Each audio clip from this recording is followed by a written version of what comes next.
Season 2 of Landman ended on a high note, all things considered, but will things actually work out for Tommy and the gang now that they've set off on their own? Here's everything we know about Season 3. Where we at?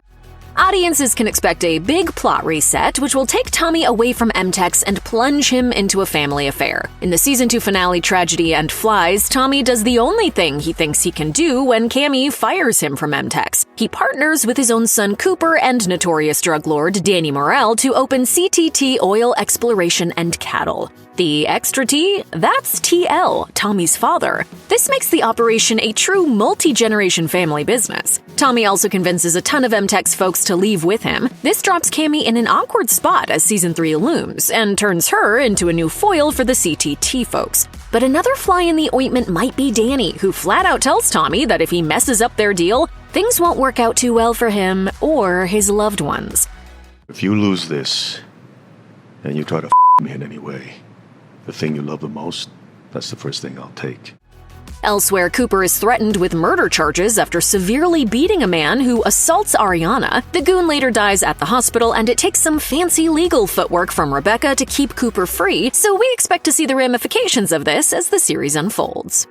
As of this video, no firm air date has been announced for Season 3, but if things go like they did in the past, it'll likely arrive this coming fall. Both Season 1 and Season 2 began streaming in mid-November of their respective release year, with the final episode being released in mid-January of the following year. If the schedule for Season 3 follows the same trajectory, then it'll likely pop up on Paramount Plus by November of 2026, with the final episode airing in January 2027. Co-creator and producer Christian Wallace told The Hollywood Reporter that they're planning on sticking to this schedule. He said, "We're in a groove. We are a little bit later than we were the last 2 seasons, but that only matters for us because of the heat in Texas." The interviewer notes that production on Season 3 will convene in May, so it's likely that the next season of Landman will follow in the footsteps of its brethren, barring any production delays.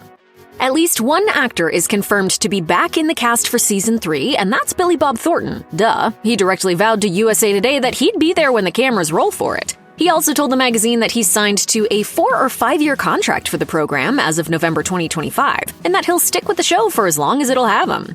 The rest of the cast is a big question mark, but storylines dictate that all of the regulars ought to be returning. Presumably, Demi Moore will be back as Cammy, as will Jacob Laughlin as Tommy's son Cooper. We also expect to see Ali Larder as Angela, Tommy's ex-wife, Michelle Randolph as Ainsley Norris, Tommy's cheerleader daughter, and Paulina Chavez as Ariana Medina, the working-class girl who's stolen Cooper's heart. Andy Garcia will most likely pop back up as drug lord Danny Morrell, as will Sam Elliott as TL, Tommy's dad. You're in my chair. Well, actually, it's my chair. So are the rest of them. On the ex-MTEX side of things, Kayla Wallace is likely to return as newly minted COO Rebecca Falcone alongside James Jordan as Dale. Colin Fiore's Nathan was just named treasurer of Tommy's new company, so the likelihood he'll skip Season 3 is low. But nothing's guaranteed in the world of Taylor Sheridan, so don't be shocked if there are some cast shakeups. At least one thing is certain about Season 3, Taylor Sheridan is likely to write every single episode, just like he did for both previous segments of the series. This show in particular has been his baby ever since it was greenlit, so he'll likely have heavy input in the next batch of outings. Directing duties are also fairly easy to predict. Stephen Kay shot the majority of Seasons 1 and 2, so it's likely he'll show up in the same capacity once again. The production side of the show has also remained fairly stable, so we expect to see a lot of those same names pop up again, all alongside Sheridan, who serves as an executive producer. The entirety of Landman is filmed on location in Texas, and Season 3 will likely follow suit. Locations in Midland, Odessa, and Fort Worth were used in the previous 2 seasons. The show tends to film footage in the high summer months in the Lone Star State, which can cause production issues. It is going to be a scorcher. 109. Yeah, in the shade, no less. Surface of the sun hot. Frying egg on the pavement hot. It's something co-creator Christian Wallace has learned to deal with so that the show can go on.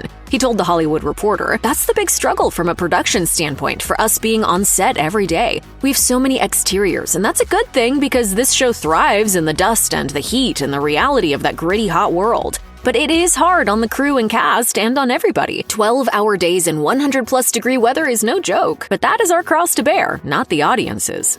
Landman is fairly easy to find on streaming. It's a Paramount Plus exclusive, so new episodes will go there first. This is also where the rest of the series lives, but that doesn't mean that you have to subscribe to the streamer to check out new episodes. If you don't want to add another network to your monthly bill lineup, then you can purchase individual outings for $1.99 a piece at major digital retailers. Probably not the most ideal way to watch the series, but hey, to each their own. If you're not interested in buying episodes or subscribing to a streaming service, Paramount airs episodes of Landman in its regular rotation. In short, no matter which way you choose to embrace Tommy's foibles, Paramount has a way for you to bear witness to his adventures.